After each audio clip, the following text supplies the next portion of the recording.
everyone. Welcome to the Sally Allen podcast. As you know, we use this podcast as a platform for people to come and share their stories of resilience. And we've had so many stories already. We're almost hitting our 20th episode. Did you realize that, Travis? No, really. 20 weeks goes by really fast. Yeah, so I'm pretty excited about that. But today I have a special guest, and she was introduced to me by my friend Kim Allen, and Dr. Patricia Ford lives in Redland, California. She's originally from Maryland. She and her husband has been married for 11 years, and for 8 of those years, they were in the trenches with IVF, right? In vitro fertilization. After 2 egg retrieval and 10 failed embryo transfer and several heartbreaking miscarriage, they have 2 beautiful boys aged 2 and 7. Patricia shared with me, the miracle did prove to be a battle. And the wounds and the pain they're still navigating is very real. They're going through counseling and they're working through PTSD and postpartum anxiety. But at the end of the day, they're learning how to live through it resiliently. And with that, I want to bring Dr. Patricia Ford on. Hey, how are you doing today? I'm well. Thank you for having me. Yes, I'm so excited to have you on the show today because this is a different type of resiliency we're sharing today. I haven't had a story like this on my show. So with that said, I know you said here that IVFs require consistency, patience, and compassion. Talk to us. Tell us your story. So, yeah, I was new to IVF world. I had zero experience with friends or family, and I started my IVF. Mostly our story starts with my husband. We were married, and we didn't really want to have kids right away. But we did know when we did, we had to go through IVF because he is a survivor of testicular cancer. And so we knew that that was the route that we needed to take. And we started the route. I was very passionate that I wanted to do it as naturally as possible. And that shows you how naive I was to the world. And we met with a doctor right away, and he heard our story, and he said, we're a candidate for IVF because we had limited sperm because of my husband's diagnosis. So I said, okay, great.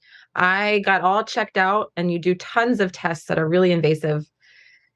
And that was year 1. And I went through an IVF, which is they basically retrieve all your eggs, and then they, build the embryos. And then you go through a transfer where they put the embryos in your body. We were very positive. I'm very passionate about health and wellness. And so the doctor was very, encouraging healthy eating, stress levels, all these things. And he was very confident in our success. So they transferred 2 embryos, and he was expecting a pregnancy. We got the call, no pregnancy. It was kind of a shock. And I kind of got taken aback where it was like, oh my gosh, it was failure. Okay. And so it was my reaction to the first year of failure was just keep going. Just keep going. It's fine. And don't feel any of it. So we do another round, and we did 2 embryos, and we got pregnant with 1. So you kind of have the non-pregnancy with the second embryo. We have a beautiful boy. He's going to be 8 next month. Beautiful, beautiful boy. And I will say that postpartum years, this is year 2, was one of the happiest years of our life. We traveled, and we had this beautiful boy. He's so fun. And it's, first year parenting, you're still trying to navigate parenthood. Yeah. And then we wanted a sibling. So we go through we have embryos that are frozen, and then we start these transfers. So I start my 3rd transfer, and we get pregnant with twins, and we're shocked, and we think, oh my gosh. Then we start navigating going through IVF while having a child. It's really busy. Mm-hmm. And there's a lot of things going on trying to navigate baby 2. And I'm pregnant, and you're emotional, and there's lots going on. But we go to our graduation day. When you go through IVF, you're basically checked every week. There's tons of appointments, tons of hormones, and it's really exciting on graduation day. So you go and you graduate from the clinic, and then you go to your regular OBGYN. Well, I had gone to that clinic that day solo, and in that appointment, they're scanning you and it's very invasive. And I was told that there was no heartbeat, and that I was 12 weeks pregnant. And when you're told you're graduating and being shifted and you spent 3 months being pregnant and then there's no heartbeat, I went through shock, and it was, you weren't expecting that news. So then the next couple months, you go through a DNC, and we had gifts, and we had we thought we were pregnant, we were good, but it was this complete shock, complete loss. And what I chose to do, instead of feel the pain, I chose to work. I chose to dive into my career, dive into mothering my, he was 2 at the time, almost 2 at the time. And I didn't want to feel any of it because it was too painful, but we still wanted another baby. So then we went through 3 more embryo transfers, and they were all failures. Some led to a miscarriage. Some led to different things called blighted ovum, where your body thinks you're pregnant. And if there's anyone listening, there's all these new terms that I didn't know. Mm-hmm. But I chose not to feel any of it. And this was year 3 of my IVF story. Mm. So then year 4 came, and we just needed a break. And IVF costs a lot of money. We needed to save. Year 5 came, and still not choosing to feel any of this, still choosing to just power through and work and not really talk to my husband about it. We didn't talk about any of it. Mm. It was just kind of living, and I was really sad, but didn't know. Year 5, I was accepted into a free research study, and we were able to do a free IVF, and it was really painful. Mm-hmm. But by the 3rd embryo transfer, this is the end of year 5, we were pregnant, and now that baby is 2. So I have a couple of questions before you go keep going.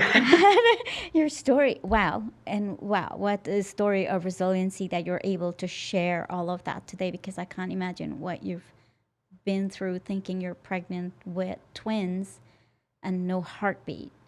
So I just want to say that you're brave to be here sharing that and being able to live resiliently after that. But I have a question at the beginning, something you were saying, that the doctors were excited when you started this process, and you were excited. It sounds like they didn't set the right expectation. For anyone who's listening, what would you share with them regarding expectation when going through this process? I think I expected more of control. I think I expected that I had more of an outcome. I was expecting more outcomes, where when you're walking into IVF, what shifted at the end for me was being really thankful for the opportunity to try, and being thankful for the opportunity to be able to create life from science without touching your spouse, without having an intimate relationship, but trying to create life from medication and appointments and all of these things. And I think there was this naive, well, if I do all of the things right, I get the baby at the end, right? Yeah. You're going to give me a baby? Mm-hmm. But that's not what IVF is about. IVF is giving you the chance to create this miracle, because we can't do it on our own. We had to have science step in, which is beautiful. But I was expecting that if I do all of the right things, then I get the outcome at the end. And IVF is not that. You're just given the chance to try. So the expectation is just going in knowing that you are given a chance to try, and chances are it may just not happen, no matter how hard you try. Right? Which that's really hard to accept when you have a resilient, determined mindset, which is what I am. Yeah. So it's accepting that you might not get what you want. Yeah. And then you talked about the graduation process, and I have no idea what that is. You said when we finally graduated. Tell us a little bit about that. So when you are in an IVF clinic, you start at day 0. You're not pregnant. And then you go through a procedure where they literally put the embryo in you, and then you wait 2 weeks, and then you get a positive pregnancy test. And then they monitor you. It depends on each facility, but the facility I was at, they monitor you every week, every 2 weeks, till you get to about 3 months pregnant. And when you're 3 months pregnant, at 12 weeks, they'll say, okay, congratulations, you can now be observed by your OBGYN provider, whether you're cash pay or insurance. So typically an OBGYN provider won't see you till you're about 3 weeks pregnant. So you're like transferred. So you graduate. You're not technically under the care of infertility. You can graduate as 3 months pregnant. Okay, and I think that must have been so elating for you, right? Like, oh my gosh, I can. Yes. Well, logistically, usually where you live, you're driving to these appointments all the time, and Right. So it's a huge chunk of your life. That's the priority. And so when you graduate, it's like, oh, logistically, I'm not in the infertility clinic anymore. I'm a normal pregnant woman. Awesome, awesome. So I'm sorry, we left off where you were starting the end of year 5. So I was pregnant with my second son. We graduated. It was awesome. And then week 13 hit, and we went to a Dodger game. I live in Southern California. We went to a Dodger game, and later that night, I ended up having a bleed. I ended up needing to go to the ER. And when you're in IVF and there's bleeding, that's typically normal. But with the experience that I had, there was almost this post-traumatic stress experience where I was like, oh my gosh, this isn't going to work again. I'm in this position again. And it requires so much presence where you have to stay in the present moment where you want to go back to your experiences in the past, or you want to think, oh my gosh, this fear of the future. But we had to stay in that present moment. We went to the ER, and the baby clearly was fine, and he's 2.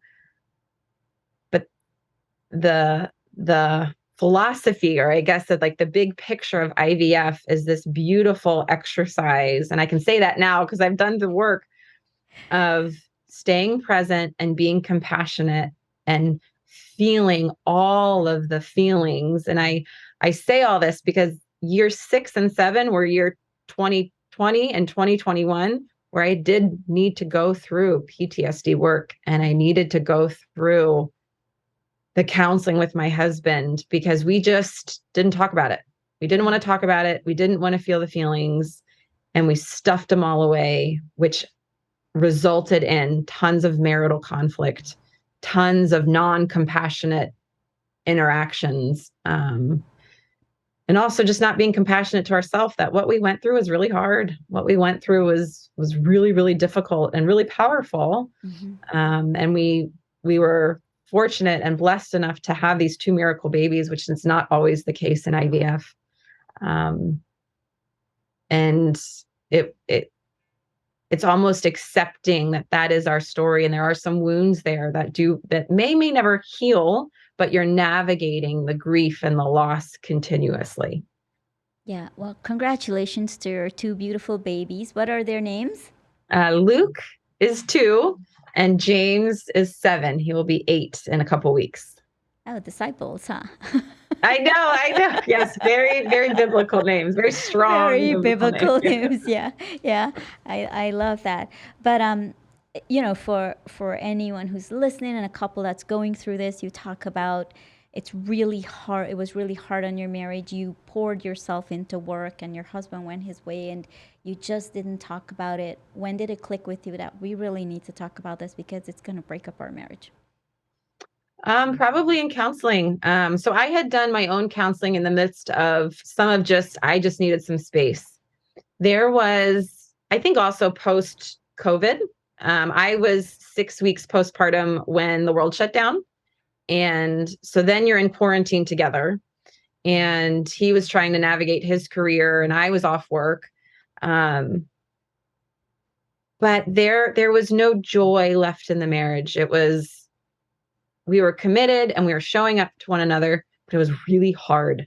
Mm. And there wasn't these like fights or anything, but we were just existing together. And neither one of us wanted that. We didn't just want to be roommates. You hear that sometimes in counseling, where sometimes marriages are just roommates and you're just existing together. Both of us are very passionate, very caring, we want to be held type of people. And that wasn't happening. And so there was this, okay, well, we either choose each other or we're going to choose non each other. And we wanted to choose each other. We wanted to say, no, that this is how we want to show up for one another, how we ultimately want to be together. So we were in marital counseling, and the counselor was just able to validate IVF is awful, right? Not awful in the outcome, Mm-hmm. but it's an awful battle of an experience. So it was having someone validate what we went through together, and then someone able to kind of validate both of our experiences separately, that we both experienced IVF very differently, but both are valid. Both experiences are hard. And then there's the experience together. Mm. So it was just giving space for that, where we would joke, we would do weekly counseling, and that was kind of our date night, which date nights, you think of romance and fun, but we had to take the time besides our careers, besides our children, to Mm-hmm. work on the marriage together, because that's ultimately what a relationship requires: attention and space. And so we were able to designate quite a few months together for that. And it wasn't fun, but it was necessary, and it ultimately was very healing. Yeah. Would you say if you were to do it all over again, would you do it again? Yes. Yes. For James and Luke. Yes. Yes. And I will say we're stronger. We still have healing to do, as all marriages do. Mm-hmm. But to be able to navigate that battle together and come out on the other side, still wanting to choose one another, there's strength in that, and there's vulnerability in that. And ultimately, we do love one another very, very, very much. And so, yeah, I mean, would I do it again for the outcome? Yes. Yeah. Would I go through IVF again right now? No. No. My answer is no right now. I think I'm good. Yeah, from what you shared, and we've talked a little bit and went into details before this, the trauma is real. It's there because you've been through so much, and to come out of it and being able to share. Are you sharing this with other people? Or are you talking about it? Yeah, so I'm in a space of health and wellness, and the principles of patience and compassion and presence, that is required in health. That is required in wellness. So it's using the principles and the lessons, and pain is pain, whether you're having pain from IVF or pain from trauma, Mm-hmm. that's pain. And so it's using the principles. And I can say, I haven't been through your story, Right. but I have been through my own trauma, and I can step into that space with you. I can empathize, and I can grow from my pain to be able to empathize with others. So I'm sharing, but maybe not exactly, verbatim. Yeah. But if I have people in my life, I just was thinking of, that are going through IVF, and it's just showing up and giving them space, saying you're allowed to feel. It's not always, I had physicians sometimes say it's hope and persistence, which is true. Mm-hmm. But I almost wish someone said, but also, how are you doing? Yeah. And whatever your answer is, that's okay. I like that a lot. The expectation of going through it, really understand what it means, and go in with that mindset. Yes, that the outcome might not be a baby, and that's Right. okay. It's like, are you willing to try? Yeah. It's almost Which is hard. Yeah, it's almost like you have to go through pre-counseling for that. If it doesn't happen, like, are you going to be Right. okay with it? Right. I remember someone saying that to me, and I was like, well, no, this is why we're going through IVF. So it's accepting that you do not have control of the outcome, which is very hard. Yeah. Yeah. So do you find that you're a person who like to be in control and make sure that everything is how it I should think be. And so. so was it harder on you because of that? Yeah, I think so. I think there's things that I definitely like to have the outcome of, and then there's things where I'm like, whatever, you have different phases, but this is one where I went in where it was like I like getting what I want. And I remember saying that at the beginning, like I'll get what I want. Yeah. Um, So tell but us I a learned little the bit hard way. about your two boys, Luke and James. Tell us a little bit about their personalities. Oh man. James is my artistic, fiery, stubborn. He asks why all the time. You'll say, James, brush your teeth. Why? James, eat breakfast. Why? So he questions everything. Uh-huh. Luke he's 2. And so when like he's learning how to swim and he'll do it because I ask. He'll say, okay, Luke, let's swim. He'll say, okay. He's a bit more listening. Yeah, yeah. He wants to try a little bit harder, but James he marches to the beat of his own drum, which is fun and challenging. That's awesome. So I want to go back to something you said. You poured into your work. Did you find that you were being effective in your work? You pretty walled out whatever you had to deal with and all those emotions. How did you, because you're in health and wellness, so how did you function daily knowing that this baggage was hanging over you? So that work that I was in, I was the dietitian for an eating disorder clinic. And so when you are and it was a high level care, and it was called a partial hospitalization program. So the work that I had to do is I had to show up and leave my story at the door, because it wasn't about me, it was about them. And so I developed really quickly compartmentalization, where I in order to be effective, I did have to compartmentalize my feelings, which was really a great coping skill, because I was able to shut off my feelings and pour into someone else's pain.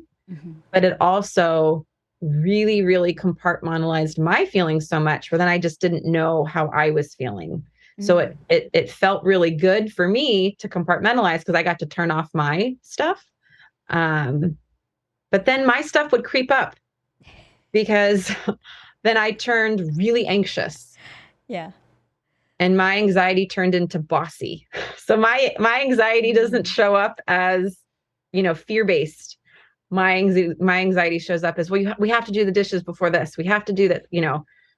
My anxiety showed up differently, which I didn't recognize. I had no insight into. Oh, interesting. Um, It manifests in a different way that you didn't thought. It wasn't controlling, but it was more bossy. yeah, that's where it was. I had to have things done a certain way in order for me to calm down, or my anxiety to be managed. After Luke, my second son, it turned into postpartum anxiety and depression, where I had the thoughts of, okay, well, if I just crash my car, this will feel better. And that's when I knew I had no insight into what postpartum felt like. I had no insight until I was seen by a doctor, and you do one of the scales, the tests, and he was like, hey, actually, you're not doing so hot. Let's talk about it. Because I was just pouring myself into work. Yeah, yeah.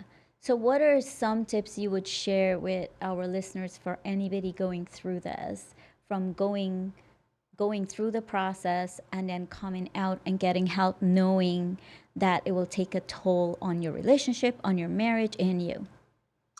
So making sure you're checking in with each other, making sure you're checking in and both experiences are valid. For a male or a female to go through infertility, I guess regardless of the gender, for spouses to go through infertility, it's making sure that you're checking in with one another, and all feelings are okay, whether they're feeling happy or sad or angry or confused, allowing that person to feel. From my end, from my experience, I needed a lot of space to process out loud. And so there were times where my husband he didn't want to hear it. Not that he didn't want to care, but it was hard for him to accept my pain. So I needed to find my own space. I needed to find my own space to talk about it and that be okay. And I think a lot of times when you tell people your story of miscarriages or infertility, especially secondary infertility, which is when you have infertility after your first baby. They said second infertility. Mm-hmm. People will silver line it. They'll say, well, at least you have a baby. At least kind of finding the silver lining where you get your intent, but you almost want someone to say, oh, that must be really hard. Mm-hmm. Oh, tell me more. I can imagine that's really hard. You just want someone to lean into the pain with you versus trying to fix it. So finding that space, whether that space with a friend or a therapist or a coach, or just a space for you to validate your experience, because it is really hard.